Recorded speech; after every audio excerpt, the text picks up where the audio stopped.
ሰውነትህ አልንቀሳቀስም ብሎ በቃ የለሁም ማለት ነው ሞቻለሁ ብለህ አታውቅም? ፍጥጥ ይላሉ። አይናቸው ቁልጭ ብሎ ተከፍተው ተኝተዋል። የሚገርማችሁ ነቅተዋል እኮ ግን ተኝተዋል። ከዚያም እግራችንን ልናንቀሳቀስ ስንል እምቢ ይለናል። እጃችንን ልናንቀሳቀስ እምቢ ይለናል። ብድግ ልንል ስንል አይሆንም። ልንጮህ ስንሞክር አይሳካም። በስመ አብ ወወልድ ምን ይላል አይደል? በቁም እያለን መተው የሚከመርብናል። አንደበታችን ላይ፣ አካላችን ላይ፣ ሐሳባችን ላይ ምናምን መተው ይከመርብናል። ሲዘባርቅባችሁ ውስጣችሁ ለይ። በኢየሱስ ክርስቶስም ራስህን ለይ። ከባህሪዬ ከጸባዬ ለይተህ ውጣ፣ አትመሳሰልብኝ ስትሉት ራሱ ይለያል።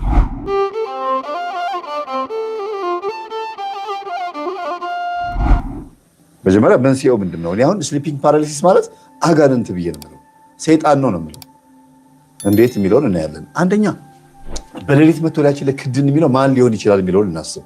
ሊሆን ይችላል ብለን የምናስበው ማለት ነው የሌላ ሰው የቡዳ መንፈስ ይሆናል። ምን ማለት ነው? ቀን በልብስ በፀጉር በጥርስ በሳቅ በሆነ አጋጣሚ የቡዳ መንፈስ እናንተ ውስጥ ይገባል። በቁመት በመልክ በምናምን ዋ ስታምር ሲያምር ወይ ይሄ ነገር ቆንጆ ነው ደስ ሲል ማሚልና እናንተ ውስጥ የቡዳ መንፈስ ይገባል። ግን አልተደላደለም፣ አልተመቻቸም እና ይጠብቃል። ሰዓት ይጠብቃል። ሰዓት ጠብቆ እናንተ በመንቃትም በመተኛት መሀል ላይ በምትሆኑበት ሰዓት ላይ ዘው ብሎ ለመግባት እላችሁ ላይ መጥቶ ይወጥራችኋል። መግቢያ በር ነው የሚፈልገው። መግቢያ ለምን ጸልያችሁ ልተኙ ትችላላችሁ፣ ወይም ደግሞ መንፈሳዊ አቅማችሁ ጥሩ ሊሆን ይችላል። ግን ሰይጣን እንዳለ ደግሞ ላታውቁ ትችላላችሁ። በመንፈሳዊ እውቀት ላይ ደካማ ልትሆኑ ትችላላችሁ። እና ይሄ መንፈስ የቡዳ መንፈስ እናንተ ውስጥ ገብቶ በደንብ ለመደላደል እንዲመቸው ምን ያደርጋል? በዚህ አጋጣሚ እናንተ ጋር ይመጣል። መጥቶ ላያችሁ ላይ ክምር ይላል ማለት ነው። እናንተ ላይ ክምር ይላል። በቃ መጥቶ ደረታችሁ ላይ ቁጭ ይላል። ሌላው የቡዳ መንፈስ የሚለው ባጭሩ እንድዘጋ የሚያስገድደኝ ሌላ ከዚህ ቀጥሎ ያለው በጣም ጠቃሚ ነገር ሳለ ነው። መተት ነው። እናንተን አያውቃችሁም። መንፈሱ ተልኮ ይመጣል። እዛ ቤት ሂድና ትዳራቸውን አመሰቃቀል ሊባል ይችላል፣ ንብረቱን አበላሽ ሊባል ይችላል፣ ወይም ደግሞ የሆነ ስራ እንዲያስፈጽም የተላከ ሰይጣን ነው እና ከሆነ ሰው ቤት ተልኮ የጠንቋዩን ባህሪ የመታችሁን ያስመታችሁን የሁሉንም ባህሪ ይዞ ነው የሚመጣው ይሄ መንፈስና ቀስ ብሎ ይገባል። እነዚህ ሰዎች ይጸልያሉ አይጸልዩም ቼክ ያደርጋል። እነዚህ ሰዎች ሃይማኖታዊ እንትናቸው ላይ አይ ዝም ብሎ ኳስ ሲያዩ ነው የሚያሉት፣ ሲጫወቱ ሲያላግጡ ያረ እንዳለ ችግር ያለባቸው ናቸው ደግሞ እዚህ ቤት ይለና ይመጣል። ግን ኦርቶዶክስም ሆነ አልሆነ መንፈስ ሰው ላይ ሲገባ ዝም ብሎ ዘው ብሎ አይገባ፣ አጥንቶ ነው የሚገባው። እና እናንተ ውስጥ ዛር ካለ ምናምን ሌላ መናፍስቶች ቀድሞ የገቡ ካሉ ይጠይቃቸዋል። እንዲያርግ ተብዬ ነው ልግባ ወይ ይላል እና ግባ ነው የሚሉት። ሰዎቹ ካበሳጩት በተለይ ዛሩ እዚህ ውስጥ ሆኖ እየጸለያችሁ እየሰገዳችሁ ካስቸገራችሁት መተት ሲመጣ ግባ ነው የሚባለው። ሰራዊት ይሆናል። እናንተ እንዲያውም እንድትወድቁለት ይፈልጋል። ስለዚህ ይሄ መተት ይመጣና እናንተ ውስጥ ለመግባት ለመደላደል ምን ያደርጋል? መጥቶ እንደዚህ አይነት ነገር የመፍጠር ዝፍዝፍ የማለት ላያችሁ ላይ መጥቶ ክምር የማለት ባህሪ ይኖረዋል ማለት ነው። ሌላው አሾክሿኪ መንፈስ ነው። አሾክሿኪ መንፈስ ማለት ጎረቤታችሁ ላይ ወይም ደግሞ እዛ ሰፈር ላይ ጠንቋይ ደብተራ ሊኖር ይችላል፣ ወይ ቃልቻ ምናምን እንደዚህ ችግር ያለባቸው ወይ ደግሞ የሰው ነገር መስማት የሚፈልጉ ሰዎች ንገረኒ ነገረዚያ የሚባል ነገር አለ። ስለኔ ንገረኝ የሚባል ነገር አለ። ስለነሱ ደግሞ ንገረኝ ይባላል። ስለነሱ ደግሞ ንገረኝ ይባላል እና ሄድና ምን እያደረጉ ነው ተብሎ አሾክሿኪ መንፈስ ይላካል። ባለፈው አሾክሿኪ መንፈስ አሳይቻችኋለሁ። ጆሮ ላይ እዚህ ጋር ትከሻ ላይ ተቀምጠው እንዴት በጆሮ እንደሚያሾክሹክ፣ እዚህ ላይ በንቅሳት እየተነቀሱት እንዴት አድርገው አሾክሿኪ መንፈስን ለላያቸው ላይ እንዴት እንደሚያነግሱት አሳይቻችኋለሁ። በሎቲ በጆሮ ጌጥ በራሱ አሾክሿኪ መንፈስ ይደገማል። ሎቲ የብር ሎቲ የሚያደርጉ ሆነው ወንድ ከሆነ አንድ ጆሮ ጌጥ የሚያደርገው፣ ሁለቱም ካረገ ሴት ስለሚባል ማለት ነው። ሴት ከሆነች ደግሞ የብር ጆሮ ጌጥ ታረግና ጆሮ ጌጡ መቼም ከጆሮዋ ላይ አይወርድም። ሁለት ነው የምታረገው። አንዳንዴ ሁለት አይነት ሁሉ ልታረግ ትችላለች። ለምን አንዱ ይጠፋባታል አይደለም፣ ሌላ አይነት ታረጋለች። ተመሳሳዩ ማለት ነውና አሾክሿኪ መንፈስ ያደረጉ ሰዎች የጆሮ ጌጡ ጀርባ ላይ ይጽፋሉ። የሆነ የሚጻፍ ነገር አለ እና ቀለበት ላይ የሚያደርጉት ነገር አለ ወንዶች አሉ። በዛ ነገር ላይ ብዙ መንፈስ ስለሚከተላቸው ማለት ነውና ይሄ አሾክሿኪ መንፈስ እናንተ ቤት ሲመጣ እናንተ ምን እንደምታረጉ ምን እንደምትበሉ ምን እንደምትጠጡ ማወቅ የሚፈልገው ሰውዬ መንፈስ ልኮ ነው እናንተን የሚያሰልላችሁ። ስለዚህ እነዚህ ሰዎች የላኩት መንፈስ እናንተ ውስጥ ገብቶ የምታስቡትን ሁሉ ለማወቅ እናንተ ላይ መጥቶ ይከመርባቸዋል ማለት ነው። ከሌላ ሰው የሚመጣ መንፈስ ነው። ሌላው የዝሙት መንፈስ ነው። ቀን የዝሙት መንፈስ አይቶሻል፣ ወይም ደግሞ ተዳርተሽ ሊሆን ይችላል፣ ወይም ከሆነ ሰው ጋር ተኝተሽ ሊሆን ይችላል። የዛ ሰው መንፈስ በናፈቀሽ ቁጥር ይመጣል። ዛሬ አብሬያት ባደርኩኝ ምናምን ይላል፣ ይመኝሻል፣ ምን ይላል እና በናፈቀሽ ቁጥር የሆነ ሰው ትዝ ባለሽ ቁጥር ወይም ትዝ ባለሽ ቁጥር ትሄጅበታለሽ። የአንቺ መንፈስ ይሄድበታል፣ የእሱም ደግሞ አንቺ ጋር ይመጣል። የዛን ሰዓት ወሲብ ሁሉ የሚፈጽም እኮ በቃ ምንም ሳይንቀሳቀሱ ወሲብ ፈጽመው ምናምን በቃ ጨርሰው ምናምን ንቅት ሲሉ ኧረ ባልሄደ ብሎ ሁሉ የሚያስቡ ሰዎች አሉ። ለምን? በዛ ቅጽበት ውስጥ ተላምደውታል ይሄን ነገር። ባላቸውን የሚጠሉ በዚህ ያሉ፣ ሚስታቸውን የሚጠሉ አሉ፣ በስሊፒንግ ፓራሊሲስ ምክንያት ማለት ነው። እና የዝሙት መንፈስ ቀን በሆነ አጋጣሚ ዝሙት ያስፈጸማችሁም የተመኛችሁም ሰው ሊሆን ይችላል። የዝሙት ቡዳ መንፈስ፣ ቅድም ቡዳ እንዳልኳችሁ የዝሙት ቡዳ መንፈስ ያያችሁ እዚህ ጋር ይመጣና አብሯችሁ ሊያድር ይሞክራል። በተለይ መስተፋቅር፣ ቅድም ያልጠቀስኩላችሁ መስተፋቅር የተደረገባት ሴት ይሄ ነገር ብዙ ጊዜ ያጋጥማታል። ከዛ ሰው ሁልጊዜ ይመጣል አብሬያት በተኛውኝ ምናምን እያለ ስለሚል እሱ የሚያስበውን ሀሳብ መንፈሱ ይዞት ይመጣና የእሱን መልክ ይዞ መጥቶ ይገናኛታል ማለት ነው። ይታገላቸዋል። እንዴ ስንት የተደፈሩ ሴቶች አሉ። አሁን ከዚህ ቀጥሎ የምነግራችሁ እሱ ነው፣ ሜዲቴሽን ወይም ዮጋ በሚለው ማለት ነው። ሌላኛው መንስኤው መንፈሳዊ መንስኤው ብዬ የምላችሁ በሜዲቴሽን እና በዮጋ ምክንያት ሰዎች ከላያቸው ላይ እንትን ይወጣል፣ ነፍሳቸው ትወጣለች። ካስታውት የሚሉት መንፈስን ማውጣት እንደሚባለው አይነት ነገር እና ይወጣል። ተመስጦ ይገቡና እጃቸው እንዲያርጉ ሻማ አብርተው ምናምን ይወጣል። ነፍሳቸው ትወጣና ሰው ቤት ገብታ ሴቶችን አስገድዶ የደፈሩ ሰዎች ሁሉ አሉ። ስትነሳ ከእንቅልፏ ፔሬድ ያየች መሰላት፣ ግን ድንግልናዋ ጠፍቷል። እንደዚህ የሚያደርጉ ሰዎችም አሉ። ሜዲቴት እያደረጉ ሌላ ቦታ እየሄዱ ብዙ ነገር የሚያደርጉ አሉ። ስጋቸውን በዛ ቦታ ላይ አስቀምጠው ማለት ነው። የበቁ አባቶች በሌላ በኩል ምን ያደርጋሉ? በተለይ ኢትዮጵያዊ መነኩሴ የሚባል አንድ አባት አሉ። እኛ አባት ምናልባት ፊልሙንም ማየት ይችላላችሁ። ኢትዮጵያዊ መነኩሴ ግብጾች የሰሩት ፊልም ነው።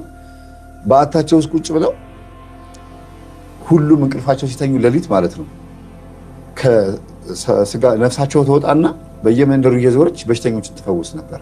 ሲነሱ ድነዋል። ከዛ በህልማችን መነኩሴው ባህታዊ ገሌ መጥተው ነበረ እና ሲዳብሱኝ ነው ያደሩት፣ አሁን ስነቃ ደግሞ ዳንኩኝ ምናምን ይላሉ። እና እንዲህ የሚያደርጉ ደግሞ አሉ በእግዚአብሔር ኃይል ማለት ነው። ስለዚህ ሰይጣን ይህን ይኮርጅና ምን ያደርጋል? ሰዎችን የእናንተ ኃይል ነው የእናንተ እኮ ጸጋ ነው ይላቸዋል ማለት ነው። እና ያንን ከዩኒቨርስ ጋር ነው የማወራው እንዲሆኝ ነበረ ምናምን እያሉ ያንን እንደ ጥሩ ነገር ይወስዱታል። ከእግዚአብሔር ውጭ በጣም የሚበላሹትን ብዙ ሰዎች ከእግዚአብሔር ውጭ እየተፈላሰፉ ኒውትራል እና ኤቲስት የሚሆኑት ወይም ፓጋን የሚሆኑት በዚህ ምክንያት ነው ማለት ነው።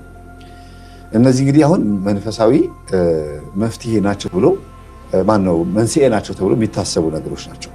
አሁን ወደ መፍትሄው እንምጣ። ወደ መፍትሄው ስንመጣ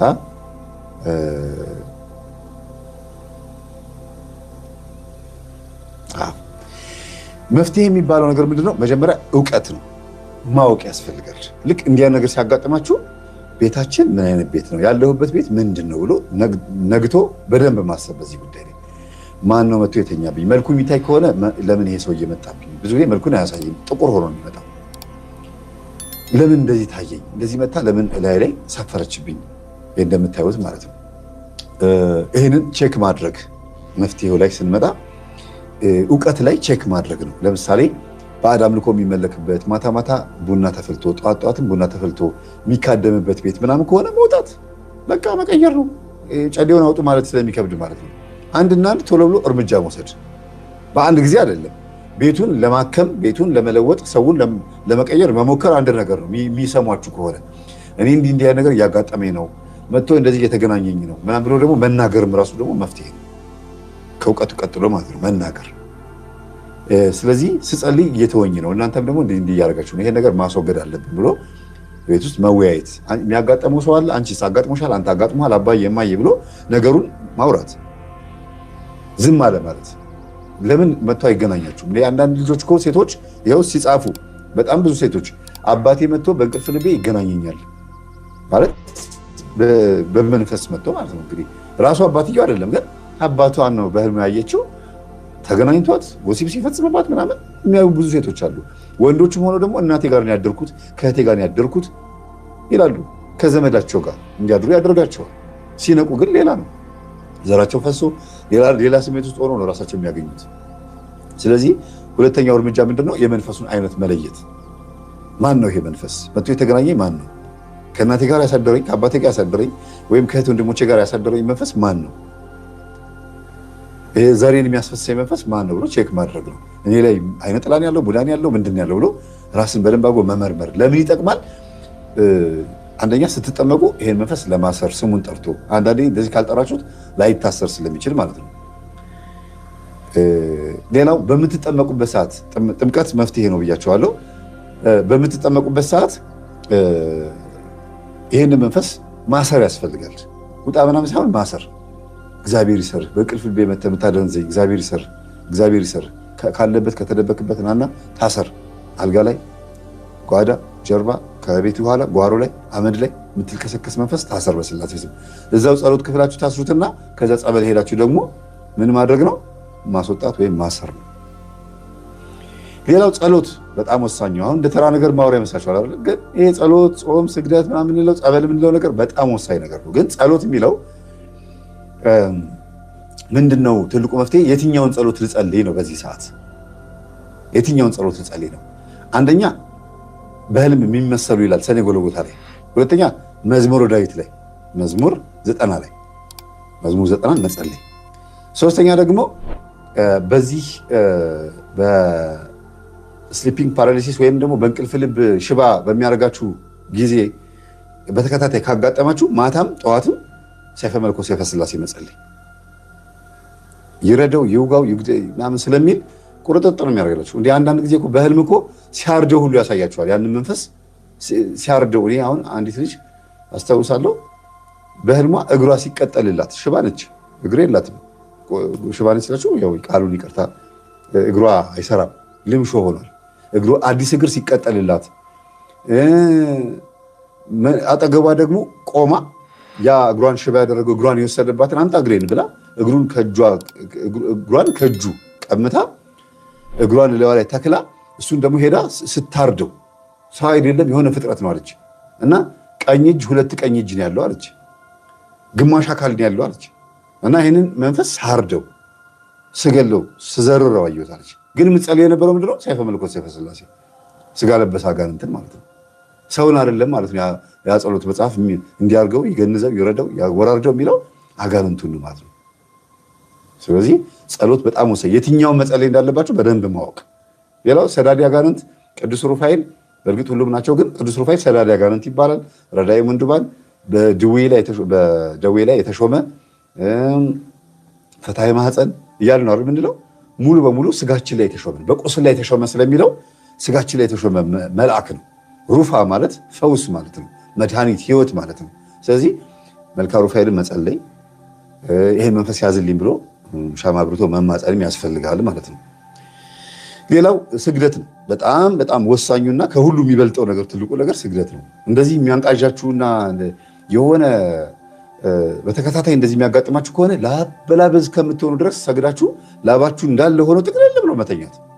እዛው ድክም እንዳላችሁ እዛችሁ ታነጥፉና ከፍራሽ ወርዳችሁ ጠቅልል ብላችሁ ትተኛላችሁ።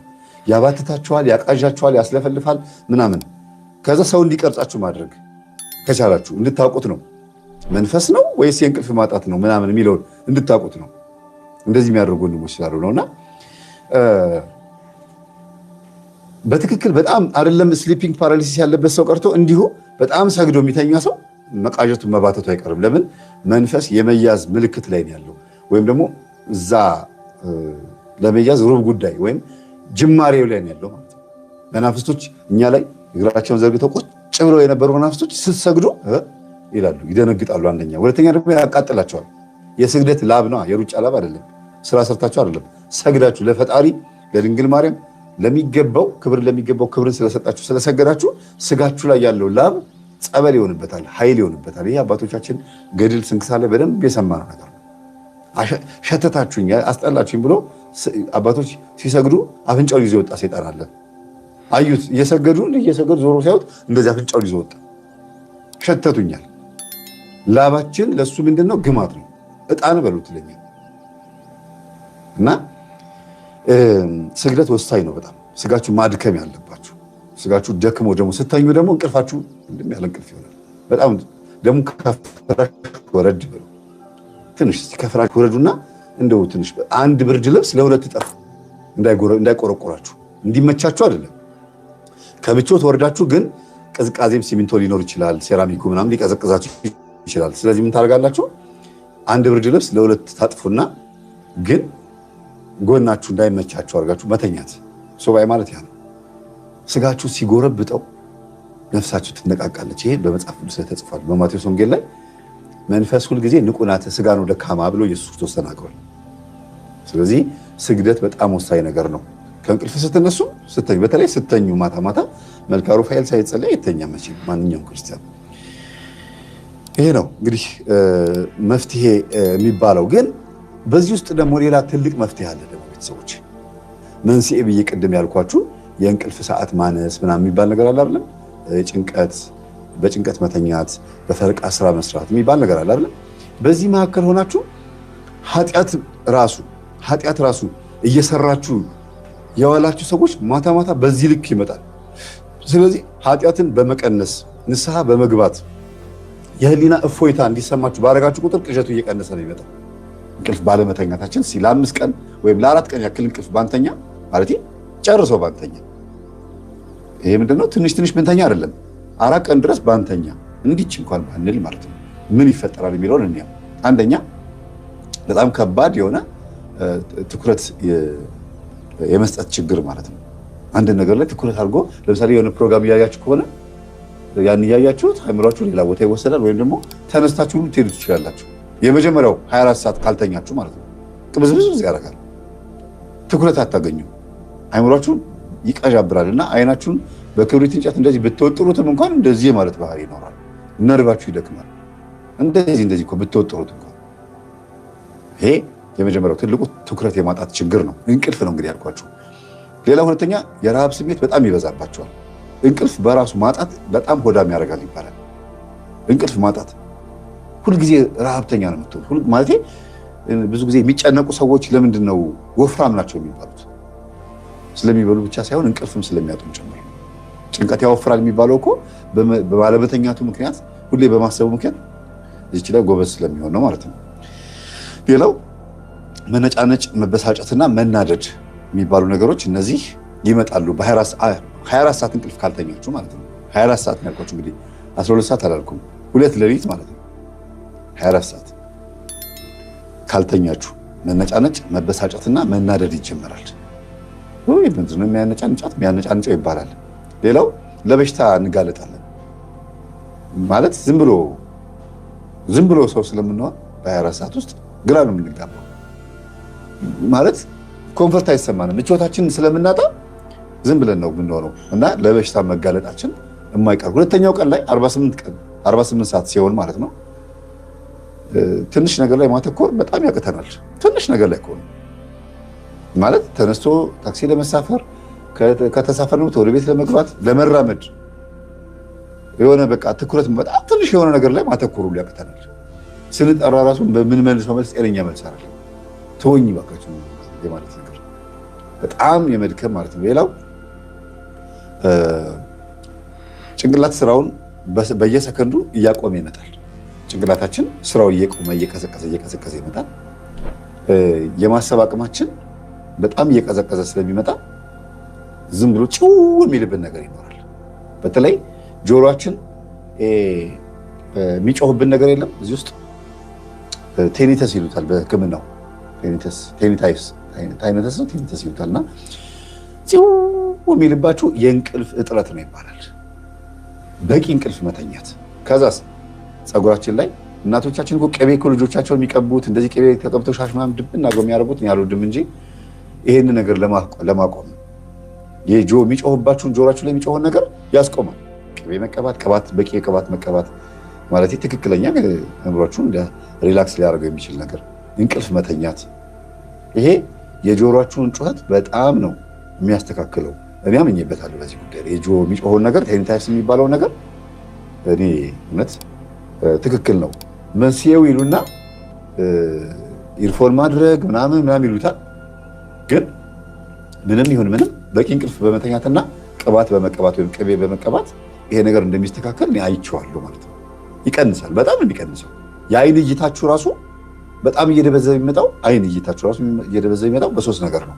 ስኳር በሽተኛ ስትሆኑ፣ በቂ እንቅልፍ ማተኙ ከሆነና ግሎ ሲፈጽማችሁ ዘራችሁ በተደጋጋሚ ሲፈስ የአይን እይታ በጣም እየቀነሰ ይመጣል። በቃ ብዥ ነው የሚልባችሁ። በአይን ምክንያት ብቻ ብዙ ነገር ውስጥ ትገባላችሁ እና ይሄ የማሰብ አቅማችን በጣም እየቀነጨረ ይመጣል። በየሰከንዱ በጣም እየመነመን ይመጣል። የተነቀረ ከአፈሩ ላይ ተነቅሎ ለገበያ የወጣ ካሮት በሉት ከላይ ያለው ቅጠሉ እንዴት ነው ግፍስፍስ የሚለው ልክ እንደዛ ነው። ሌላው የደም ግፊትና የልብ ምት በጣም ይጨምራል። እንቅልፍ እንግዲህ 48 ሰዓት ባለመተኛታችሁ የደም ግፊት ይጨምራል። የደም ግፊት ከጨመረ ደግሞ ያው ታውቁታላችሁ፣ ምላስ ይንተባተባል። ምላስ በትክክል ማውራት አይችልም። የመተሳሰር ባህሪ ይኖረዋል። በነገራችን ላይ ሰይጣን እንቅልፍ የሚያሳጣንም እኮ በተዘዋዋሪ መንገድ እንደዚህ ሊያደርገን ስለፈለገ ነው። መጥቶ እዚህ ላይ አይቀመጥም። ምላስህ እንዳይሰራ ማድረግ የሚችልበትን ሳይንሱን ሕክምናውን በደንብ ስለሚያውቀው የትኛውን ነገርህን ሲያዞረው ሲጠመዘውና የትኛውን ኤሌክትሪክ ሲበጥሰው ምን እንደምትሆን ያውቃል። እሱ ዶክተር ነው። የምን የክፋት ዶክተር ነው። እግዚአብሔር ሲፈጥረን እንዴት አድርጎ እንደፈጠረን እሱ ቀድሞን ተመራምሯል። የደም ግፊትና የልብ ምት በጣም ይጨምራል። በጣም ነው የሚጨምረው። ያ ማለት ወደ ንዴት ወደ እብደት ይወስዳል ማለት ነው። ሶስተኛ ቀን ላይ 72 ሰዓት ማለት ነው። 72 ሰዓት ካልተኛችሁ 3 ቀን ካልተኛችሁ ከ48 ቀጥሎ 24 ሰዓት ጨምሩበት። በስላሴ የመርሳት ችግራችሁ ይወገዳል። አሁን ሁሉ ተረሳላችሁ። ከርከሮ ነው የምትሆኑት። ከርከሮ ታውቁታላችሁ። አንበሳ እያባረረው ይሮጥና ለምን እንደሚሮጥ ይረሳዋል። እዛው ቆም ይላል። ከዛ አንበሳው ራሱ ደግሞ ለምን ቆመ ብሎ ደግሞ ይቆማል። አብሮ ይቆማሉ ማለት ነው። እና የሆነ ነገር ብቻ ሊያደርግ አስቦ ወዲያው የሚረሳ ፍጥረት ቢኖር ከርከሮ ነው። እኛም እንደዛ እንሆናለን። ከምን ከመርሳት ችግር፣ ከምን ከእንቅልፍ እጦት ማለት ነው። ከዛ የሌለን ነገር ማሰብ ማለም ይመጣል። በእንግሊዝኛ ስም አለው፣ በአማርኛ ግን ቅዠት ነው የምለው እና ዝም ብሎ ኢማጂን ማድረግ እንዲህ ሊሆንብኝ ነው፣ እየከበቡኝ ነው፣ በላይ በሰማይ ኤሊያኖች መጡብኝ፣ እንደዚህ በጣም እንደዚህ የሆነ ነገር መጡ፣ ሌላ ነገር ታስባላችሁ እና መጡብኝ፣ ሊገሉኝ ነው፣ ወረሩኝ፣ እየተከተሉኝ ነው፣ የሆኑ ፍጥረቶች መጥተውኝ እንደዚህ እያሉኝ ነው፣ ያናግሩኛል፣ የሆነ ቺፕስ ተቀብሮብኛል ምናምን የማለት ነገር ይመጣል ብዙ ጊዜ እንደዚያ ነገር። እኔ በዚህ አጋጣሚ መምህር ግርማ በጣም የማደንቃቸው ብሎ ታውቃላችሁ፣ ከእሳቸው ውጭ ሌላ አባት ጋር ብዙም ሄጄ የማላውቀው ምንድን ነው እዛ ጸበል ቦታ ላይ በጣም የደከመ የታመመ ሰው መጥቶ ወይም ደግሞ የሚቀባጥር ሰው መጥቶ አተስማ ምናምን ብሎ መንፈሱን ምናምን ሲያናግሩት ራሴ ነኝ ይላል። እያናገሩት መምህር ይቀባጥራል። ይሄ ልጅ እንቅልፍ እጦት አለበት፣ እስቲ እንቅልፍ ኪኒን ስጡትና በቂ እንቅልፍ በቂ እረፍት ያርግና ከ15 ቀን በኋላ ይዛችሁት ይሄዳሉ። አያችሁ። ስለዚህ ሰውየውን ለማግኘት አይምሮውን ባህሪውን ለማግኘት እና መንፈሱን ለመለየት አሁን ይከብዳል። እንቅልፍም አጥቷል በመንፈሱ ምክንያት። በቂ እንቅልፍ ባለማግኘቱ ቀውሷል። አሁን እንዳልኳችሁ 3 ቀን 4 ቀን 1 ሳምንት እንቅልፍ አይተኛም። ስለዚህ ኮንሺየስሊ በጣም የተጎዳ ሰው ስለሆነ መጀመሪያ በእንቅልፍ ኪኒን በጣም ይተኛ፣ ነርቡ በጣም ይስተካከል ወደ ነበረበት። የሞቱት ዴድ ሊሆኑ የሚችሉ ነርቮቹ ይስተካከሉና ከ15 ቀን በኋላ እኔ እንደዚህ ሆነ የዳነ ሰው አውቃለሁ። እንዲያውም ኢንተርቪው ሁሉ አለው እዛው የእሳቸው ቪዲዮ ላይ እንደ ቁጥሩ ነው እንጂ ማላስታውሰው አብሮ አሁን ያስተናግዳል እዛ ጉባኤ ላይ ነቅቶ ድኖ የቁርጥ ቀን ልጃቸው ሆኗል እዛ ወጣ እና በአንድም በሌላ መንገድ እግዚአብሔር በሕክምናው ያስተምራል። እና እንቅልፍ የማታስቡትን የሌለ ነገር እንድታስቡ ያደርጋል። ያልተፈጠረ ነገር ተፈጥሮም ከሆነ ሆኖም ከሆነ የተፈጠረው አሜሪካ ከሆነ ኢትዮጵያ ተከትለውኛል። የተፈጠረው ሌላ ሀገር አዲስ አበባ ማነው ኢትዮጵያ ውስጥ ሆኖ ወይ ኤርትራ ወይ የሆነ ቦታ ተፈጥሮ ከሆነ መቶ የተደበቀበት ቤት ውስጥ በሩ ኳስ መጡ ይላል። የእንቅልፍ ችግር ነው ይሄ ነገር እና ያ ሰው እንዲተኛ ማድረግ አለባችሁ። የእውነት ይሄ ነገር እኔ አምንበታለሁ። በእውነት በደንብ ነው የማምንበት። ሌላው ያልሰማነውን እናደምጣለን። ምን ማለት ነው? የተነገራችሁ ሌላ ነገር ነው የምትመልሱት። ምንድን ነው ያልኳችሁ ስትባሉ የምትመልሱት ሌላ ነው። ምን አልኩኝ አሁን ስትባሉ ምን ነበር እኔ እንጃ። መርሳት ከመርሳትም በላይ ማለት ነው ራሳችሁ ፈጥራችሁ የምታወሩት የማይገናኝ ነገር ነው። አስቡት፣ ኬክ ቤት ቁጭ ብሎ ስለ ለቅሶ ቤት ማውራት ወይም ደግሞ ሰርግ ቤት ቁጭ ብሎ ስለ ለቅሶ ቤት ማውራት አይገናኝም አይደለም? እንደዛ እንደማለት ነው። እና እንቅልፍ በጣም ከባድ ነው። ሰውነታችን ይቆጣል፣ በትንሹም በትልቁም ማለት ይቆስላል፣ ያማቸዋል፣ ይነፈርቃል። 3 ቀን ብቻ እንቅልፍ ባለመተኛት ምክንያት ሰውነት ይቆጣል፣ ህመም ግለት ይመጣል። በዛ ላይ እኔ ምን ባህሪ ያለኝ እናንተም ጋር ተፈጥሮ ከሆነ ብጽፉልኝ ደስ ይለኛል። እንቅልፋችሁ በጣም በቃ ማለት የተበደለ ከሆነ ሰውነታችሁ በእንቅልፍ እና 2 ቀን 3 ቀን ምናምን የገጠመኝ ተቀርጬ ወይ ሰዎች ጋር ሄጄ ምናምን በጣም ሲደራረብብኝ ጆሮ ይግላል፣ ፍም ይሆናል። ይሄ ከምንድን ነው ያለው? ከዛ እጄን እንደዚህ ቀዝቃዛ ነገር ነክቼ ለማቀዝቀዝ ሞክራለሁ። ለካ በኋላ ሳጠና ጆሮ የሚግለው እንቅልፍ መምጣቱን ነው። የእንቅልፍ በቃ ማለት በቂ እንቅልፍ አለማግኘትና የድካም ምልክት ነው። ኦኬ ያልኩኝና የጋለው ጆሮዬን ተሸክሜ ስተኛ እንዴት አይነት እንቅልፍ እንደምተኛ ማለት ነው። እና ምልክቶችን ሰውነታችሁ ምልክቶችን ያሳያል። በጣም በትንሹም በትልቁም ይቆጣል ማለት ነው። ብዙ ጊዜ ነስር የሚመጣውን በቂ እንቅልፍ ባለመተኛት እንደሆነ ሕክምናው ይናገራል። ነስር የመንሰር ችግር ይሄ በእጅ በመንካትም ነው። እንደገናም ደግሞ ሳትነካኩት ዝም ብሎ ደም ይፈሳል። ለምን? ነርቮቻችን እየሞቱ ስለሚመጡ ደማችን ይወርዳል ማለት ነው። ሌላው በኃይል እጥረት ምክንያት መንፈሳችን ይደክማል። በኃይል እጥረት ምክንያት በቃ ማለት ምግብን ብትበሉ ምንም ብትሉ ኃይል ያጥራችኋል። የምን ሰውነታችሁ ሁልጊዜ ስትተኙ ምንድን ነው ነርቭ ማረፍ አለበት አይደል እንዴ? ሴሎቻችን ማረፍ አለባቸው። ስንተኛ አይምሯችን ምንም እንኳን ንቁ ቢሆንም ግን እያረፈ ነው ንቁ የሚሆነው። ለምን? ነፍስ በዛ ውስጥ ስላለች ነው። ስለዚህ ስጋችን ሬስት ማድረግ ነበረበት። ከዛ 4ኛው ቀን ላይ ስትገቡ የአይምሮ መቃወስ ወይም ደግሞ ማበድ ይጀምራል። 4 ቀን ብቻ ካልተኛችሁ በሽታ የመከላከል አቅማችን በጣም እየጠፋ ይመጣል። ሙቀታችን ሙሉ በሙሉ ይቀንሳል። ቅድም ትኩሳት ጆሮ ይግላል ብያችሁ ነበር። አሁን ደግሞ ሙሉ በሙሉ በረዶ ነው የምትሆኑት። ከዛ እነ ጉበት፣ ኩላሊት ምናምን እነዚህ ጣፊያ ምናምን የሚባሉት ስራቸውን ያቆማሉ ሙሉ በሙሉ በቃ ዜሮ ይገባሉ። አሉ ግን ልብ ስላለ ብቻ ይንቀሳቀሳሉ። ምግብ እኮ እየበላችሁ ነው፣ ግን በእንቅልፍ ብቻ እኮ ነው ይሁሉ ስራቸውን ያቆሙ። ሌላው እነዚህ አይነት ነገሮች በሚፈጠሩበት ሰዓት የሚሰጥ ኪኒን አለ፣ ሁለገብ የሚባል። ሁለገብ ማለት ሁሉንም ነገር የሚያሟላ ልክ ግሉኮስ ስትወስዱ አሁን መጀመሪያ ሆስፒታል ስትገቡ የደከመ ሰው ከሆነ ቶሎ ብሎ ደግሞ እንደዚህ ይፈለግ እንደዚህ ያደርጉና መርፌ ይደረጋል፣ ግሉኮስ ይሰካና ከዛ ከ1 ሰዓት በኋላ ነው መተው የሚያክሙት ዶክተሮቹ። በቁም እያለን መተው የሚከመርብናል፣ አንደበታችን ላይ፣ አካላችን ላይ፣ ሀሳባችን ላይ ምናምን መተው ይከመርብናል። እንዴት የሚከመርብን? በግትርነት፣ በጸባያችን፣ በማንነታችን ይከመራል። ድርቅ በማለት በቃ ፈዘን ደንዘን ቁጭ ሄሎ አለ ስትለው ጊዜ አለሁ ይላል። በተቀመጠበት የለም፣ በሀሳብ ጭልጥ ብሎ ይሄዳል። ሲዘባርቅባችሁ ውስጣችሁ ለይ፣ በኢየሱስ ክርስቶስም ራስህን ለይ፣ ከባህሪዬ ከጸባዬ ለይተህ ውጣ፣ አትመሳሰልብኝ ስትሉት ራሱ ይለያል፣ ይታዘዛል። በነገራችን ላይ ሰው ነው የማይታዘዝ እንጂ ሰይጣን ይታዘዛል። ለምን? በጌታ ስም፣ በኢየሱስ ክርስቶስ ስም፣ በድንግል ማርያም ስም፣ በመላእክት ስም፣ በቅዱሳን ስም የጠየቅነው በቃ ትእዛዝ ያከብራል። ከተያዘ ማለት ነው። ካልተያዘ ነው የማያከብረው። ሰው ግን እግዚአብሔርን ስም ብትጠሩበትም ባትጠሩበትም ሊያለግም ይችላል። ሰው አስቸጋሪ ፍጥረት ነው።